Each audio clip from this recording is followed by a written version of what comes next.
Continuamos. Él es lo que se llama un jurisconsulto de los verdaderos, una de las grandes autoridades del país en derecho y especialmente en derecho constitucional. Por eso yo disfruto, además de que es un intelectual del Renacimiento, con el cual usted puede tratar muchísimos temas. Pero vamos a centrarnos, a buscar la manera de centrar el tema en el de casi siempre, que yo soy repetitivo, que es el tema de la institucionalidad democrática en República Dominicana, la salud del sistema de administración de justicia, perfecto. Pero hay un tema especial que yo quiero tratar con él, porque creo que es el tema, el gran tema global, mundial. Y él me recomendó hace años que ni se acordaba un texto fundamental para todo esto. Pero de todas maneras, saludo especialmente a que esté con nosotros el doctor Eduardo Jorge Prats. Mi respeto, mi Pablo, señor. un ¿Cómo placer te, estar ¿La contigo. familia está bien? Gracias a Ya, Dios. lo demás ya lo vamos resolviendo, Chen, así. Pero mira, este libro me lo recomendaste tú hace mucho, a ti se te olvidó. Por una constitución de la tierra, por palabras mayores. Y ahora que se está cuestionando, a partir del discurso de Petrov y de todo lo que está ocurriendo en el mundo, ¿no? De la debilidad, de la pobreza que existe en Naciones Unidas, su incapacidad para ser el gran árbitro que fue la razón de su existencia en el 45, 47. Entonces en eso yo dije, pero ven acá, yo tengo que hablar con el doctor Jorge Prat de todas estas cosas, pero en especial de este libro, que yo quiero que ustedes me permitan y tú también me regales esto es un minuto para ustedes, para ubicar la conversación, que es donde yo quiero que el doctor Jorge Prats me ayude, porque dice Ferrajoli, existen problemas globales que no forman parte de la agenda política de los gobiernos nacionales, aunque de su solución dependa la supervivencia de la humanidad. El calentamiento global, las amenazas a la paz mundial, el crecimiento de las desigualdades, la muerte de millones de personas todos los años por falta de agua potable, de alimentación básica y de fármacos esenciales, o las masas de migrantes que huyen de las condiciones de miseria y degradación de sus países. Pero estas tragedias no son fenómenos naturales ni tampoco simples injusticias. Por el contrario, son violaciones masivas de los derechos fundamentales estipulados en las diversas cartas constitucionales vigentes, tanto nacionales como supranacionales. Don Luigi Ferrajoli, hablemos de la necesidad de una gran constitución de la tierra, de algo que rija el mundo global en estos momentos tan difíciles. Y ahorita nos metemos en nuestros temas de siempre. Pablo, Bienvenido. qué bueno, gracias. Qué bueno que tú iniciaras el programa con esta propuesta teórica de Ferrajoli que ha venido siendo apoyada por un grupo de académicos a nivel mundial. Lo cierto es que en los 80 y los 90 hemos vivido el proceso de globalización económica y de repensar lo que sería la estructura de gobierno global, de gobierno mundial. El mundo que hemos heredado es un mundo construido tras la Segunda Guerra Mundial, el sistema económico de Bretton Woods, la Carta de las Naciones Unidas y los sistemas regionales de protección de los derechos humanos. Ese proceso, digamos, de un gobierno mundial en base a la soberanía de los estados que pactaban convenios, en este caso, contra la tortura, por los derechos humanos, y que en el plano económico tenía los acuerdos de cooperación, los tratados bilaterales y multilaterales de comercio, la Organización Mundial de Comercio, que es una evolución de lo que fue el GATT originalmente, que era el acuerdo de aranceles y tarifas. Sí. Todo ese mundo evolucionó y se suponía que donde debíamos ir es hacia una constitución de la tierra, en el sentido de lo que dice Ferrajoli, abordar esos problemas globales que tú has señalado con la creación de instituciones transnacionales como lo son un tribunal ecológico mundial, un tribunal constitucional internacional, un impuesto mundial para garantizar los derechos sociales básicos, en fin, un conjunto de instrumentos de garantía e incluso un Consejo Legislativo Mundial para abordar esos problemas que sobrepasan las fronteras nacionales. Claro. Pero ¿qué pasa? Okay. Esa es una propuesta de hacia dónde deberíamos ir. el derecho constitucional, el derecho internacional, se nutre de utopías. Como decía el gran Pedro Enrique Ureñas, el hombre necesita las utopías como el aire que respira. La utopía es hacia dónde nosotros queremos ir. Y Occidente ha nacido en base a la utopía. El habeas corpus en 1215 era una utopía. El tener tribunales constitucionales tras el genocidio nazi en Europa era una utopía. Y esto luce un pensamiento utópico. Claro que lo es. Claro que Pero sí. es una utopía concreta y posible. Ahora, ¿qué es lo que nosotros tenemos? Exacto. El derrumbamiento del sistema de la Segunda Posguerra Mundial, Exacto. donde Estados Unidos, que fue el líder hegemónico mundial, estableció todo un despliegue de fuerzas militares en todo el mundo para asegurar la paz en Asia, en Europa, con la organización, la OTAN, que es la organización del Atlántico Norte. Y todo esto con la llegada de Trump al poder, hemos llegado a una cuestión de repartición de los espacios. Asia para China, Europa para Rusia, América para Estados Unidos.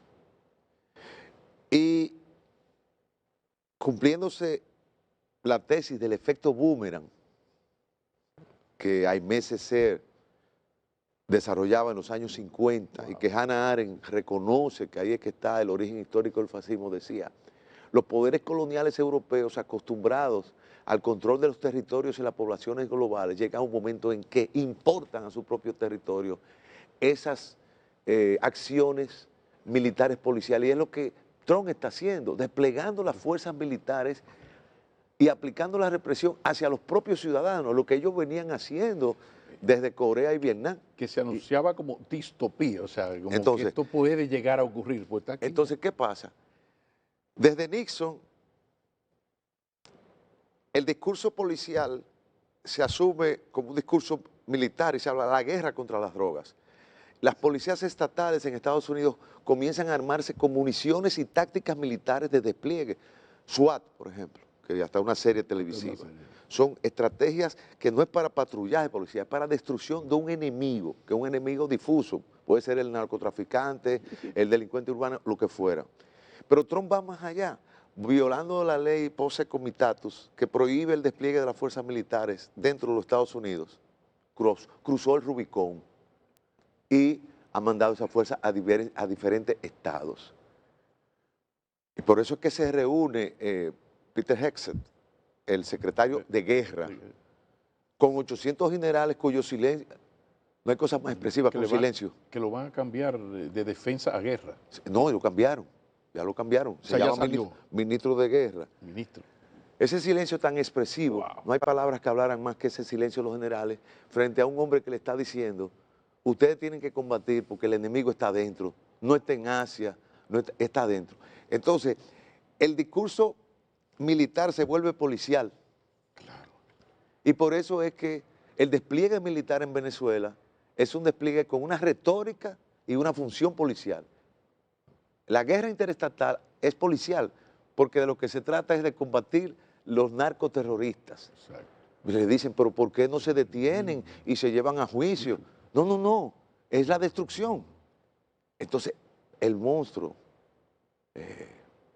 está devorando su... Júpiter se está Pero comiendo ¿hacia su... dónde entonces conduce esto? Porque nos vamos a convertir los estados modélicos en estados, también en estados policiales. ¿Qué efecto va a tener eso en la vida democrática del resto de los países? Bueno, cuando los elefantes pelean, la única que sufre es la selva.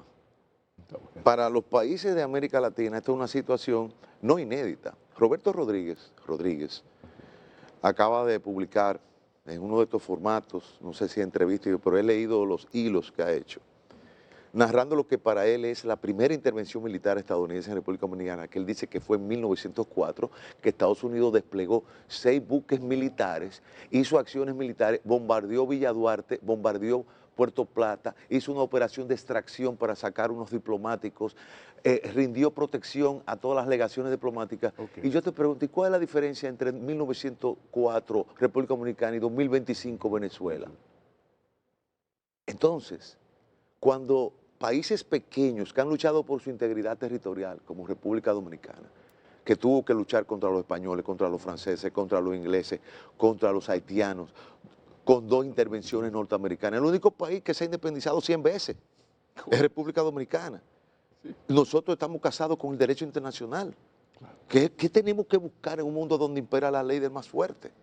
Entonces es una situación seria. ¿Y qué evaluación tú tienes del comportamiento y las decisiones del gobierno dominicano en todo esto? Recordando, te advierto, la política como arte de lo posible, pero todo tiene sus excesos. A ver. Yo entiendo que son correctas.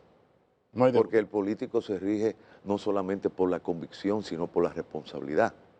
¿Qué peso global tenemos nosotros para asumir una conducta frente al Estado hegemónico que es Estados Unidos en esta zona? Muy por el contrario, debemos dar gracias a Dios que tenemos un estadista como Luis Abinader, ecuánime, objetivo, centrista, que no ha asumido un discurso populista como Petro, como Milei, como Bukele, como López Obrador, y que sencillamente está casado con la democracia, está casado con el libre comercio.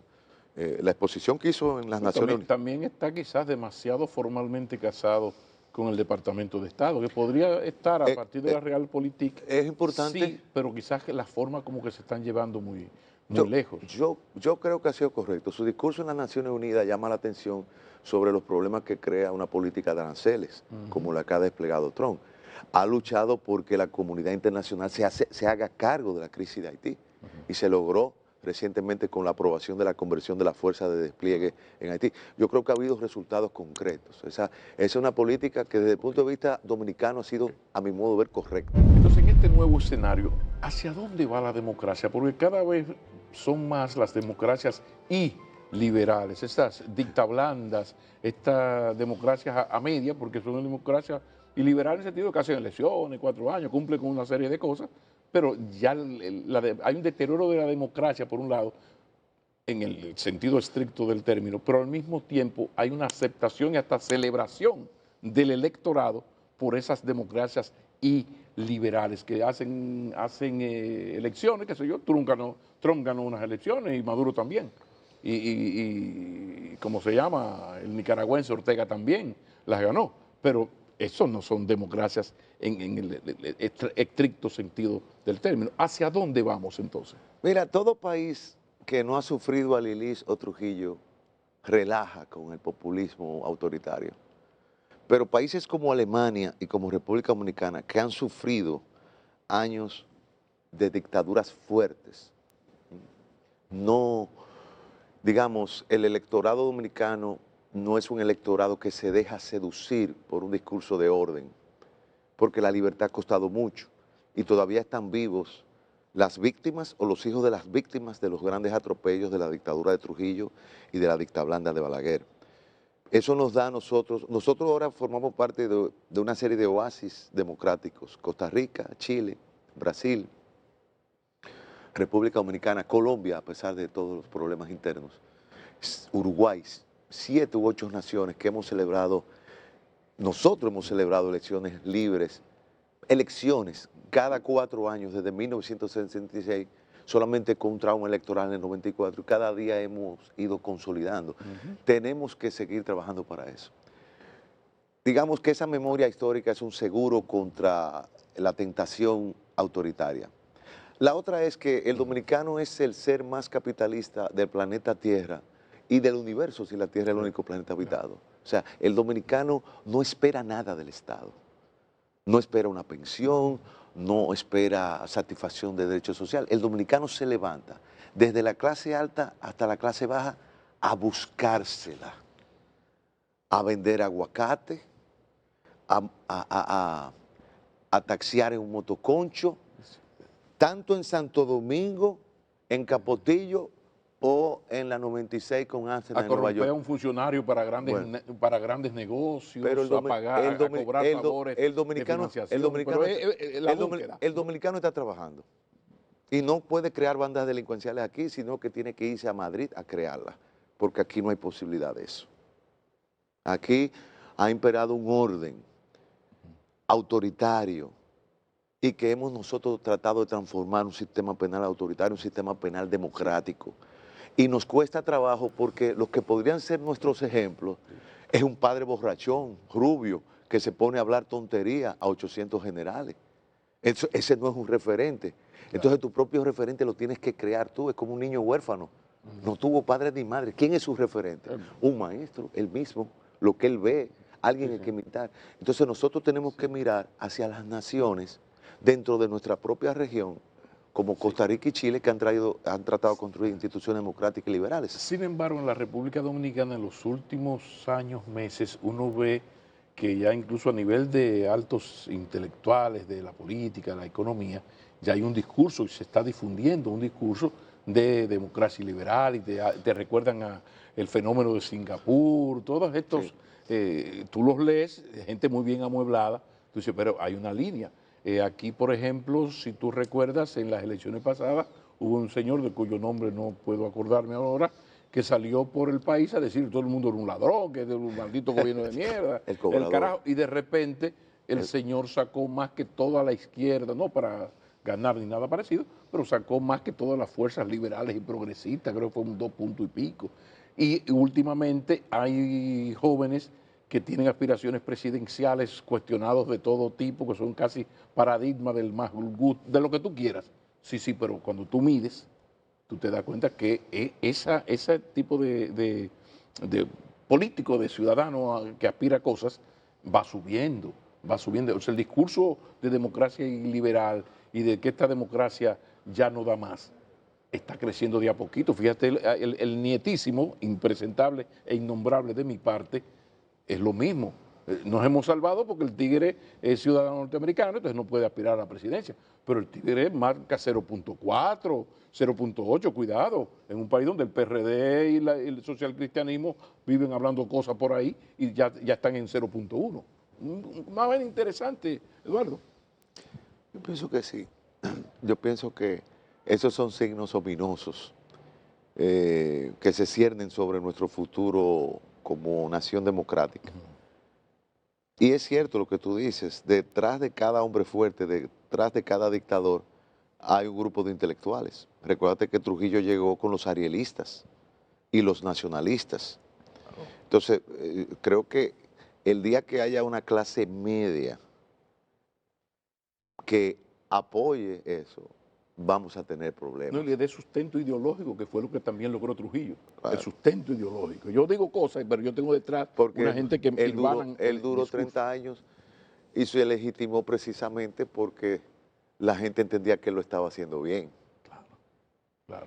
Y todavía hoy tenemos la dominicanización de la frontera, es una causa del Partido Nacionalista que Trujillo hizo suya y que ha formado parte, incluso forma parte de nuestra Carta Constitucional. Claro. Entonces, estamos hablando de un caudillo, de un líder militar, de un dictador que tenía un sustrato social y tenía un fundamento ideológico que le vino, eso lo explica muy bien Diógenes Céspedes en una serie de ensayos que ha escrito de cómo el arielismo, que propugnaba por una democracia elitista y que aborrecía de los mulatos, de los mestizos, y que aborrecía de Estados Unidos y que buscaba ese ideal de una democracia de los mejores, una democracia, como decía Peña Valle, bien entendida. Mencionaste el otro ya. Bien entendida. Eso siempre es un peligro. Claro. Pero creo Sí. que, por ejemplo, Pablo, ¿cuántos minutos tú piensas que Nicolás Maduro podría durar en República Dominicana como presidente? O Milei. ¿Cuál tú crees que es el nivel de aguante de un dominicano, no importa su clase social, hasta que el dominicano dice, y es más, Yo creo que, pero vamos camino. Qué bueno que pusiste esos dos extremos, porque vamos por ahí. Pero tú sabes una cosa, vamos. el dominicano no soporta que quien lo dirija sea más vulgar que él. Bueno, eso Siempre el vamos dominicano. a verlo hacia adelante. Hasta este momento el dominicano, no es así. El pero dominicano vamos a siempre ver. ha aspirado por un hombre ecuánime, por un hombre que esté por encima de los partidos, por una mujer que esté Ya lo comprometida dijiste, con los valores. siempre, pero algo está cambiando, ¿no? No, claro, hay una, está cambiando. digamos, como diría Juan Bosch, hay un cambio en la composición social Ya dominicana. Sí. Y hay unas clases de nuevo cuño, una pequeña burguesía de nuevo cuño, Sí. que podría realmente transformar. Yo no quiero ser el Walter Mercado de la política dominicana, pero sí lo que te digo es que hay que fortalecer esos valores democráticos con la educación constitucional, con el rol que juega la prensa, con el rol que juegan las iglesias, que juegan los líderes sociales, los líderes comunitarios. En ese sentido, ¿cómo tú ves el trabajo del Estado dominicano, del gobierno dominicano, de los poderes que pueden ayudarnos a mejorar eso, el asunto de los valores democráticos, pero también la vida se nutre de realidades? El discurso que no se sustenta en hechos es palabras, palabras, palabras. Entonces tú me puedes poner moral y cívica en las escuelas, pero explota Senasa. ¿Entiendes? Moral y cívica, pero viene y tenemos lo que tenemos, que un señor devuelve 3 mil millones de pesos, el otro 200 millones. O sea, estamos en una situación de mucha preocupación. Evalúame el comportamiento, cómo, por ejemplo, para entrar en tu tema de la justicia dominicana, ¿cómo tú ves la justicia dominicana en esta lucha? Porque tú sabes que el Ejecutivo te dice, no, eso está en el Ministerio Público, ya, no debo meterme en esto. Sí, pero no aparecen sentencias definitivas. Entonces, mientras no haya sentencias definitivas, aquí todos somos lo que quiere el otro que uno sea. Fíjate, A ver. realmente la lucha contra la corrupción se da en dos niveles. Un nivel preventivo, en el cual forman parte la Cámara de Cuentas, los sistemas de transparencia del Estado, y un nivel represivo posterior, que es el conjunto de la actuación del Poder Judicial, del Ministerio Público. Yo entiendo que hay mucho desencanto de la población con los casos de corrupción, porque realmente el dominicano tiene una expectativa. Por ejemplo, en República Dominicana no puede surgir una Agatha Christie, porque las novelas de misterio y las novelas policiales necesitan que se haga una investigación. Pero aquí se produce un crimen un martes y ya el miércoles en la mañana hay un preso. Mediáticamente condenado, Es la además. policía más efectiva. Entonces, lo que la gente tiene que entender es que las investigaciones de corrupción toman tiempo y lo que los fiscales independientes tienen que hacer es no acusar antes de terminar su investigación para que los expedientes no se caigan, porque los jueces no es que quieren favorecer a los corruptos, es que muchas veces... Pero tú y yo tenemos 10 años hablando de ese tema. Cada vez que yo te invito al programa, caemos en este tema y tú me dices lo mismo. Yo no noto como una mejoría. Yo no entiendo. Bueno, si tú no comparas con el año 70 que Balaguer dijo que la corrupción se paraba en su despacho, yo creo que hay un gran avance. No, pero no te vayas tan lejos, de hace 55 años de eso. Yo te Pero, estoy hablando que tú y yo tenemos unos años largos y que uno no siente.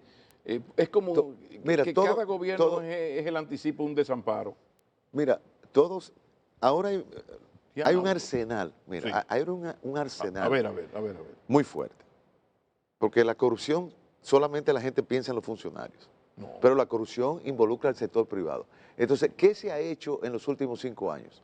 Uno, una ley de extinción de dominio en el cual te pueden expropiar sin que haya sentencia definitiva. Eso para golpearte en la parte del cuerpo que más duele, que es el bolsillo. ¿Está funcionando eso? Está ahí. Ese es un arma nuclear que se va a disparar. Esa es la primera. Dos, un código penal que establece la responsabilidad penal de las empresas y de los directivos y que establece la obligatoriedad de llevar sistemas de compliance penal a las empresas. ¿Qué significa eso? Que ahora el sector privado no puede permanecer indiferente a la lucha contra la corrupción diciendo, no, eso es cuestión del presidente, de la justicia. No, al interior de su grupo económico, de su grupo empresarial, usted necesita establecer todo un sistema de contraloría, de vigilancia y de denuncia de las acciones en las cuales se involucra su empresa. Si su empresa está participando en licitaciones, corrompiendo funcionarios, sobornando, la responsabilidad se extiende a la empresa y se extiende al consejo director, aunque no haya sido el consejo que haya llevado el dinero, aunque haya sido un funcionario. Está bien, lo que pasa es que desde el 96 para acá se ha ido modificando la normativa jurídica, incluida la Constitución, con grandes avances que están escritos y la ley está aquí, pero las cosas no se detienen. Por ejemplo, la corrupción siempre es la misma, el mismo problema y óyeme, crearon el DEPRECO, aplausos, muy bien. Y 20.000, por ejemplo, esto de contrataciones públicas, una chulería. Sí, pero con todo y Cámara de Cuentas, contrataciones públicas del carajo, mira lo que acaba de arrancar, o el tema Pero que de Hacienda. Entonces, pero tú puedes tener un buen hospital, pero la gente se sigue enfermando. Es que siempre va a Sí, haber... pero no curan. El problema es que No, tengo el buen hospital, pero el hospital tiene buenos equipos, buenos médicos, entra el enfermo y no se cura. Por ejemplo, el tema de la financiación ilegal de los partidos, que es el meollo, entre otras cosas, de la gran corrupción. Ley de partidos, ley electoral, pero seguimos lo mismo. Si tú no tienes, si tú no buscas 30, 40, 50, 60 millones de pesos, no te vas a encontrar con una diputación. porque hay que ponerle tope al gasto, pero los dueños de los periódicos no quieren. Los dueños de los medios de comunicación no quieren, pero hay que ponerle tope al gasto electoral. Sí, pero después de todo esto apareció un señor que lo puedo mencionar porque es el único condenado definitivamente, que es el caso de Gutiérrez, que le dijo a un partido, no, tranquilo, yo me encargo de la financiación, no la mía, no, la de todo el mundo aquí. Pero entonces, después de toda esta normativa jurídica pero, óyeme, y estos poemas Pablo, mira, y estas cosas, te quiero a decir, ver. y yo te hablo como abogado ecuménico porque he defendido a todos los partidos en el Tribunal Superior Electoral. Mira, por un lado tú no le pones tope al gasto, entonces las campañas son carísimas. Por otro lado, tú prohíbes el financiamiento del sector privado a los partidos porque los burgueses no pueden controlar los partidos. ¿Cómo tú te vas a hacer? Pero que Entonces el dinero una cosa ni la otra. y entonces el dinero estatal lo quiere monopolizar un partido. Exacto. Como se hizo recientemente cuando se le cortó el financiamiento del partido. Entonces nosotros tenemos que ponernos... Mira, Pablo, la democracia cuesta. Y el dominicano tiene que meterse en la cabeza que si nosotros queremos una democracia fuerte, necesitamos partidos fuertes. Y para tú tener un partido fuerte en un sistema como este, donde hay que pagar publicidad, donde no hay tope al gasto, es mediante financiamiento. Entonces lo mejor es una combinación de financiamiento público y privado y obligaciones de transparencia. El caso de Senasa se va a investigar y va a haber sancionado, Pablo.